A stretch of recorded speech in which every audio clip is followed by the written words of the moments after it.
All right, let's jump in and discuss 3 steps for reducing non-value. We're going to get a definition of what value is, what value isn't, and get a shared understanding and a foundation that we can grow off of, and then learn how we can take 3 steps for reducing non-value. And so first off, what is value? Value is precisely what the customer pays for. Nothing else. We're going to use this specific definition moving forward and no other definition. No other definition matters in this. And really in all of business, no other definition matters. Value is precisely what the customer pays for, specifically what the customer pays for. What we're not saying here is that some people are valuable and some people aren't. We aren't talking about people. We're talking about the thing that a customer pays for, the change that they're looking to receive, the impact they're looking to receive. And so they pay money for that. And in exchange, the business delivers value. Okay, value is precisely what the customer pays for. So what is non-value? Everything else. Everything else is non-value. That's really, really important so that you see so clearly, we'll talk about this in a little bit, so that you're able to develop the eyes to see value and to see non-value. And so really just thinking about what is the customer paying for specifically, precisely, and then everything else is non-value. Okay. So the customer pays for value, but non-value things definitely exist. Everything else exists. And who pays for that? That's the business. The business pays for non-value. So the customer pays for value and the business pays for non-value. That's really important to consider because that actually extracts opportunity away from the business, profit away from the business. The business is essentially taking what would have been profit to have some sort of overhead because their hypothesis is that we need this non-value to create this value. But what if we could deliver the value and reduce the amount of non-value that the business is paying for? That's the question here. That's the thing that we want to wrestle with and continuously improve on. That is what continuous improvement is all about, is reducing non-value. Reduce the things that the customer is not paying for without actually taking away from the value that the customer is paying for. Okay, let's move on. 3 steps for reducing non-value. 3 steps for reducing things that the customer is not paying for. Number 1, see it. Number 2, name it.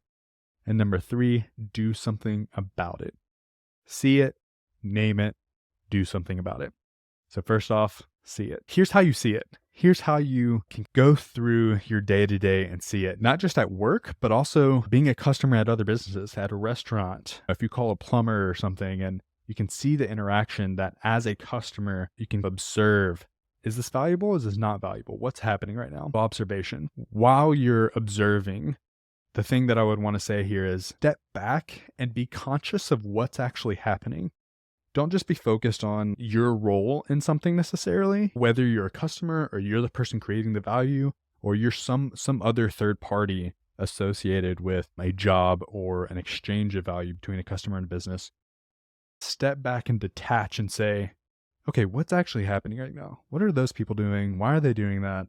How does that create value or does it not create value? Are people frustrated? Are people waiting? Are people wasting their time and energy and money? Or is this what they're paying for? Are they receiving the thing that they are specifically paying for? So just step back and view what's all happening right now. Next time you do this, I would encourage you, it's really easy to do this at a coffee shop or some sort of restaurant. It's much, much easier to do this as a customer and experience what that's like. Notice the things in yourself of when you get frustrated, when something happens that you didn't want to happen, because you're way more aware of, I'm paying for this. I wanted X and I'm paying good, hard-earned money for it. But meanwhile, all these other things are happening, things that are frustrating me or things that are getting in the way of me just receiving the thing that I want to pay for. And so it's way easier to see this as a customer, but what I would encourage you to do is actually learn to step back from your day-to-day work and take a look at what's going on. And so finally, what I want you to think about when you think about seeing it, when you think about observing, is that you want to develop eyes to see value and to see non-value. A good trick almost is make your default expectation that this is not valuable and justify that something is valuable. Assume that it's not valuable.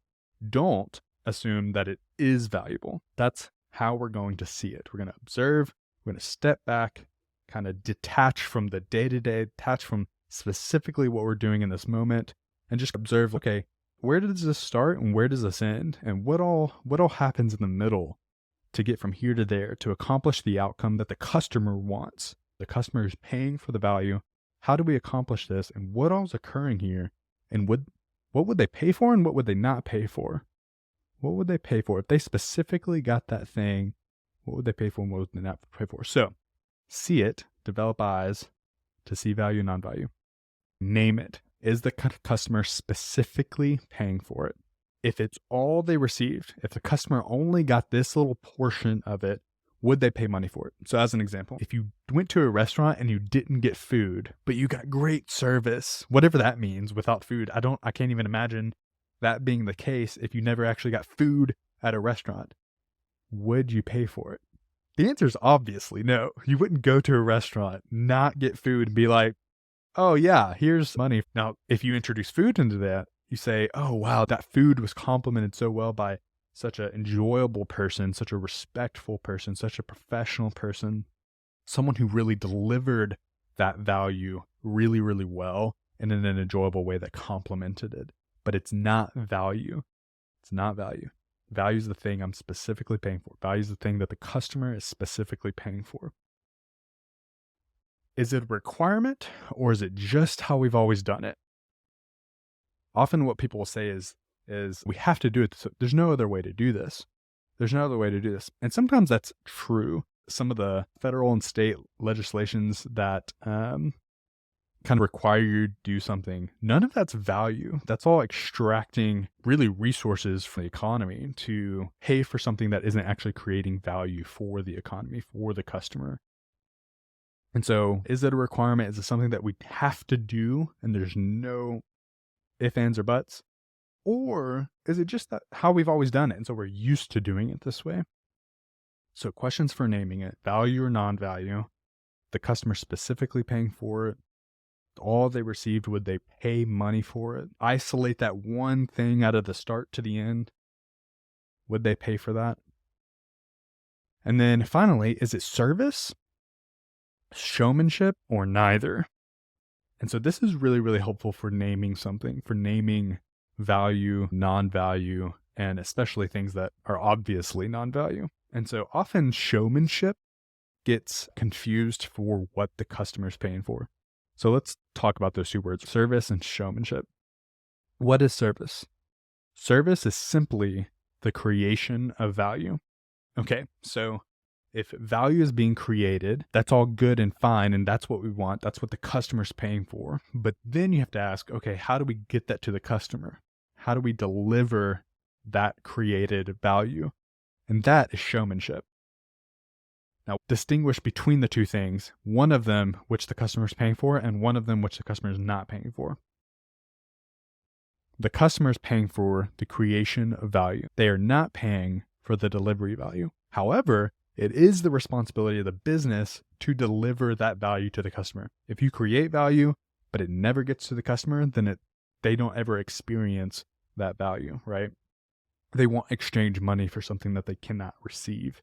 And so it's on the business to figure out how to deliver that value, and the customer only values the creation of that value. They'll only pay for the creation of the value. So service is the creation of the value.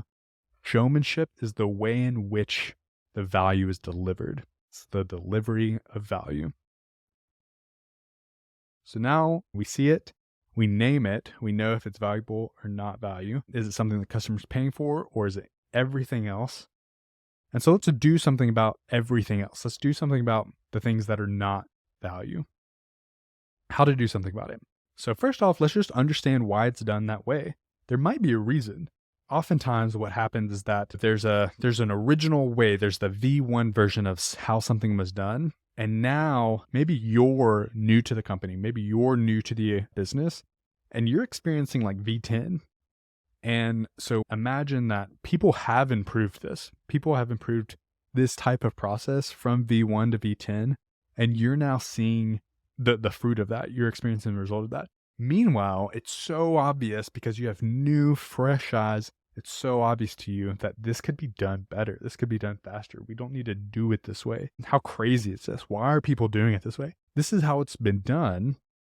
Understand why it's done that way and probably recognize that people actually have improved. It's been a reduction of non-value over time that people said, okay, we've done this before and we've made it better, but we're still left with non-value. We're still doing some of these things. And now you, as a contributor to the team, you can contribute to saying, let's do something different. Let's do something better. Let's make it better. Let's continuously improve and figure out a better way to accomplish this outcome, the desired result.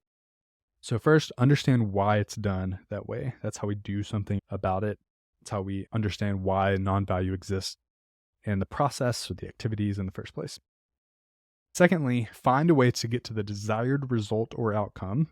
We can describe what the desired result or the outcome is by using success statements that we teach on at Path of Growth. Find a way to get to the desired result or outcome without the non-value, without the process, or with less of it, which is probably more realistic. So if it takes 60 seconds or 60 minutes or 60 hours to do this thing, and it's not what the customer's paying for, can we go from 60 hours to 40 hours? That would be better. That would be how we do something about it. Can we figure out a way to get what we want with less of it? All while maintaining a product that the customer ordered as good or better quality. So those are 3 steps for reducing non-value. See it, name it, do something about it. We learned about service versus showmanship. The way in which you create something is what the customer is specifically paying for, the creation of that value. It's on the business to figure out how to deliver that value created to the customer. And what we really want to come back to is that the customer pays for value. The customer does not pay for anything else. And the business pays for non-value. And those are the things that we want to reduce so that we can make a bigger impact, or we can reinvest those resources and learn how to create more and more of an impact and more value for our future customers and for our team. So that's 3 steps for reducing non-value. See it, develop eyes to see it, name it. Is it value or is it non-value? And then 3, do something about it. Find a way to be more efficient. Find a way to take that non-value activity and reduce it. Even just a little tiny improvement is better than it was. Don't be dissatisfied with a small improvement because it compounds. It's something that you do on a regular basis. I hope this was valuable. I hope you received value from this. I hope you're not just able to learn or take knowledge from this, but I hope you're able to apply this. And that's really what I want to see. I want to see you take this knowledge and apply it. Don't let your knowledge outweigh your application. That would be the principle that I would leave you with. So have a good one.